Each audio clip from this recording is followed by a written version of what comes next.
মানুষের পক্ষ থেকে যখন সবাই যখন একজন প্রতিনিধির জন্য মালিকের দরবারে ফরিয়াদ করবে, চলো আমরা একজন আমাদের দলপতি ঠিক করব।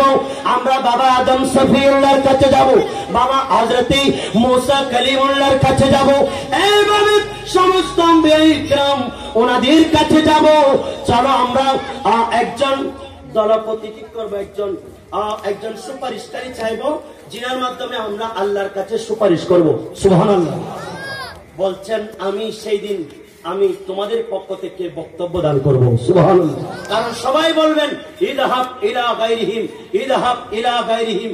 বাবা আদম সফিউল্লাহ উনি বলবেন আমার খাতায় ইস্তেহাদি ছিল, উনি বলবেন আমার এই ধরনের এগুলা কথা বলে সবাই বলবেন ইযহাব ইলা গায়রিহিম। সর্বশেষ দয়াল নবী যার ঈদে মিলাদুন নবী করছি, উনি বলবেন উম্মত আমি নবী আজকে তোমার জন্য, আমি আজকে তোমাদের জন্য। আল্লাহর নবী বলেন ওয়ানা মুবাশশিরুহুম ইদা আইসু। মানুষ যখন পেরেশান হয়ে যাবে, মানুষ যখন একেবারে চিন্তিত থাকবে, আয় আল্লাহ দুনিয়াতে বড় জুলুম করেছিলাম, আজকে জানি না কার বিচার কি হয়, এমন সময় আল্লাহর নবী বলেন যার অন্তরে নবী মুস্তাফার প্রেম থাকবে, আল্লাহ রাসূলের সুন্নাত অনুযায়ী নিজের জীবন পরিচালনা করবে, ওই সময় আমি নবী তাকে সুসংবাদ প্রদান করব।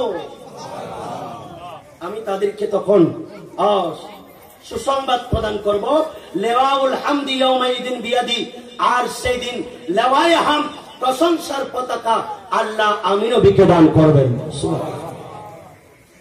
কালিমুন নাজিব মাসিহ সফিব খলিলু রাদি রাসূল নবী আতিক ওয়াসি গনি ওয়ালি सना की ज़बान तुम्हारे लिए। नारे तकबीर।